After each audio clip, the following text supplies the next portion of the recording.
The movie kicks off with Jen, who's just getting over a breakup. She decides to take a trip to France with her parents, Kornfeld, and her mom. Jen has been through one bad relationship after another, and people call her boring because she's not into the whole living on the edge vibe. Her parents, trying to shake things up, keep throwing stories at her about their own crazy, adventurous days. But Jen isn't about that life. She just wants someone who likes her for who she is, simple and real. Then we meet Spencer, a top-tier American spy, who lands in France for a mission. His target? A big-shot arms dealer chilling on a fancy yacht. Spencer, sneaky as ever, takes some photos of the yacht and checks into a hotel. The same one where Jen's dad, Kornfeld, is arguing with the receptionist because their rooms are on different floors. Jen steps in, calms him down, and gets everything sorted. On her way up in the elevator, Jen munches on some snacks and bumps into Spencer. She's instantly smitten by his killer looks and muscular build. Spencer, unaware that Jen doesn't speak French, starts chatting with her in fluent French. Jen awkwardly nods along, pretending to understand. When they step out, Spencer asks her something, and she blurts out that she doesn't speak French and has been faking it. Spencer laughs it off and tells her he wasn't following her. He was heading to the beach. But here's the thing. Jen's at the beach, and she's in formal clothes. Talk about awkward. Despite her quirky behavior, Spencer finds her cute and asks her out for drinks that evening. Jen rushes back to her room, rummages through her closet, and realizes all her outfits are way too dull for the occasion. Determined to impress, she goes shopping for something dazzling.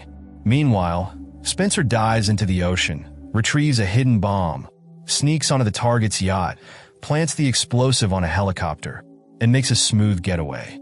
Later, Spencer meets Jen for their date. He gives her a flower and compliments her new look. Over drinks, they bond over shared interests. Jen, wanting to impress him, pretends she's into adventure and drinking, but her innocent side still shows, which Spencer finds adorable. When the helicopter explodes in the background, Spencer quickly suggests they head to a private club, brushing off the blast as nothing. At the club, Spencer claims he's an executive consultant. Jen, nervous but wanting to keep up, starts drinking heavily, even though it's not her thing. While Spencer grabs another drink, a random guy tries to dance with Jen, but Spencer swoops in, takes the guy down with an elbow, and rescues Jen. In a quieter moment, Spencer notices Jen forgot to remove the tag from her dress. Embarrassed, she confesses she bought it just for the date and planned to return it. She also admits she's not adventurous or a drinker. It was all to impress him. Spencer, touched by her honesty, gives her a passionate kiss. Feeling bold, Spencer admits he's a spy, but by the time he spills the truth, Jen's already asleep from the drinks. Spencer gazes at her, promises to leave his dangerous job for her, and admits he's falling hard for her. The next day, their relationship blossoms, and they spend every moment together. One evening, Spencer notices a man nearby who secretly hands him a book. Using the excuse of going to the bathroom, Spencer checks the book and finds a message instructing him to meet at a cemetery. At the cemetery, Spencer tells the guy he's done with spy life. The man warns him about the consequences, but Spencer stands firm. He's choosing a normal life with Jen. Fast forward to America. Spencer proposes to Jen and meets her dad. Kornfeld grills Spencer about his career and future plans, but Spencer wins him over with his impressive shooting skills and sincere love for Jen. 3 years later, Spencer and Jen are happily married. Spencer surprises her by renovating their home, and Jen, in return, plans a grand birthday trip for him. But Spencer prefers a simple celebration, just the two of them. Jen feels a little disappointed, wondering if their spark is fading. The next day, Spencer heads to work, greeted by his friendly neighbors Lily and Max, who invite him to a block party. At his job as a construction engineer, Spencer gives his colleagues design tips and dodges his boss Olivia, who flirts with every guy in sight. Meanwhile, Jen, working as a software consultant, impresses her boss with her skills but hesitates to accept a last-minute trip to San Francisco for a crucial meeting. It's Spencer's birthday, after all. After a chat with her dad, who urges her to prioritize her career, Jen reluctantly agrees.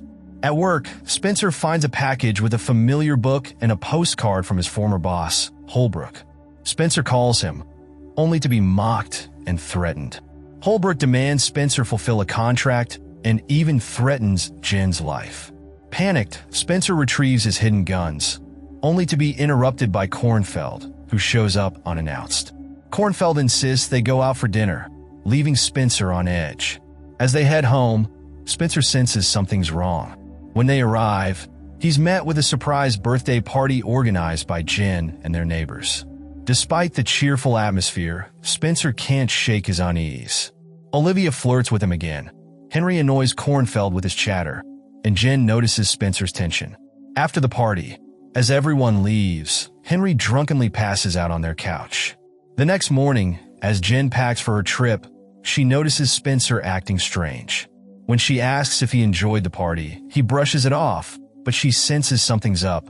After Jen leaves, their nosy neighbor Mary stops her, asking about Spencer. Jen finds it odd but brushes it off. Meanwhile, Spencer makes coffee for the still snoozing Henry. But when he opens the fridge, Henry suddenly attacks him. Spencer initially thinks it's a joke, but Henry's moves are deadly serious. A fierce fight breaks out, with punches flying and furniture crashing. Just as Spencer gets the upper hand, Jen unexpectedly returns home and is horrified to see the chaos. Spencer shouts at her to grab a gun from his drawer. Jen, shocked and confused, finds the gun and hesitates. Spencer urges her to shoot Henry, and she nervously fires, wounding him. They tie Henry up and check his phone, discovering a $2 million bounty on Spencer's head. Spencer confronts Henry, absolutely floored that his closest buddy would try to kill him just for cash. Henry, in his own twisted logic, says, "Come on, man, who wouldn't be tempted by that kind of money?" Spencer's disbelief grows, and he starts to question everything he thought he knew about his life, even his identity. Before he can make sense of it, there's a knock at the door. Mary? Nope. Suddenly, bullets start flying, forcing them to scramble into the car. They smash through the garage door and peel out of there like their lives depend on it, because they do. Spencer, in a bid to calm Jen down, spills the beans. He used to be a spy. Of course, Jen's brain is doing backflips trying to process this. As if things weren't bad enough, Henry shows up again, chasing them in a car and shooting at them like it's a Hollywood action flick. Spencer, showing his spy chops, rips out a gun hidden in the car seat and fires back. The whole scene is pure chaos. Cars crashing, sparks flying, and both of them refusing to back down. Henry's car finally slams into some roadside junk, giving Spencer and Jen a chance to escape. They find an open spot, and Spencer tells Jen to stay put while he deals with Henry once and for all. Cue another crazy car chase, Spencer and Henry playing bumper cars with death on the line. Using some impressive moves, Spencer shoots Henry's car, causing it to crash into iron rods. Game over for Henry. When Spencer returns to Jen, she's not exactly thrilled. She's shaken to her core, wondering if Spencer's been using her all along. Spencer, trying to keep things together, explains how he left his dangerous spy life behind in France because of her. He reassures her that everything will be okay and pleads for her trust. Slowly but surely, Jen comes around. The pair heads to a hotel where Spencer's old boss is staying. Jen struggles with a gun because, well, it's huge, but they figure it out. Spencer sneaks into the room, only to find his boss, Holbrook, already dead. Using his spy instincts, Spencer figures out that Holbrook was taken out by a professional hitman the night before. What's worse, the flash drive hidden in Holbrook's watch is missing. Spencer is beyond frustrated. Jen suggests they go to her dad's place for help, but Spencer nixes that idea, not wanting to drag her family into his mess.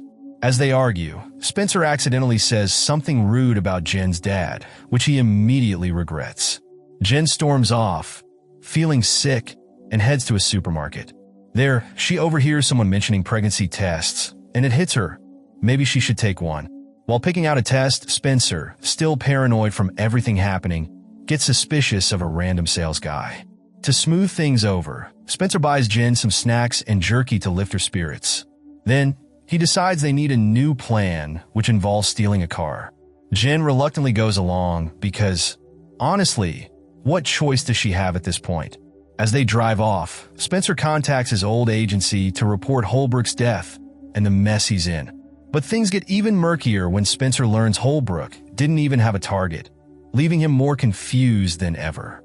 He decides to dig into Henry's belongings at his office, suspecting Henry and Holbrook might have been in cahoots. At the office, they find nothing but some explicit files on Henry's laptop and old photos of Spencer and Jen. Spencer realizes the photos were taken by Kornfeld, Jen's dad. This leads to yet another argument, but Spencer calms Jen down and reminds her to take the pregnancy test. While Jen's in the bathroom, Spencer hears someone break into the office. It's Valeria, another player in this deadly game. She attacks Spencer out of nowhere, and the two engage in a brutal fight. Spencer tries to avoid seriously hurting her, but she's relentless. Just when things look grim, Jen shows up but realizes the gun she's holding is out of bullets. Spencer uses the distraction to make a clever move, causing a chandelier to fall and take out Valeria for good. Jen shares the news that she's pregnant, but their happy moment is short-lived. Overwhelmed by everything, Jen decides she can't stay with Spencer and leaves him. Spencer, devastated, promises to fix everything, but Jen's trust is shattered. Soon after, a delivery guy shows up with a package for Spencer. Turns out the delivery is a setup and the guy starts shooting. Olivia, one of Spencer's neighbors, suddenly shows up, crashing her car into the delivery guy. But it's not out of kindness. Olivia wants the bounty on Spencer too. After a chaotic showdown, Spencer and Jen manage to escape. They realize the only way out is to retrieve their stash of passports, cash, and weapons from home. On the way, their car runs out of gas, forcing them to continue on foot. Out of nowhere, their neighbor Max shows up, guns blazing. They narrowly avoid his attacks and finally make it back to their house, where a massive neighborhood party is happening. Sneaking past everyone, they grab their stuff, but not before being ambushed by Lily and Max. Spencer takes them out, but not without a few close calls. The biggest shock comes when Kristen, Jen's friend, reveals her betrayal. Before she can do any real damage, Kornfeld shows up and takes her out. Spencer, however, figures out that Kornfeld isn't just a pilot. He's a government agent who's been pulling strings all along. Kornfeld admits he put a bounty on Spencer after learning about Holbrook's betrayal. Jen, caught in the middle of this mess, is heartbroken. Spencer swears he had no idea about Kornfeld's involvement and left his spy life behind for good. In the end, Jen decides to give Spencer another chance, especially with their baby on the way. She convinces both Spencer and Kornfeld to leave their dangerous lives behind for the sake of the child. The story wraps up with the couple rebuilding their trust and looking forward to a peaceful life. In a sweet moment, Kornfeld and Spencer install a security device for the baby, showing they're finally ready to put the past behind them. Thanks for watching.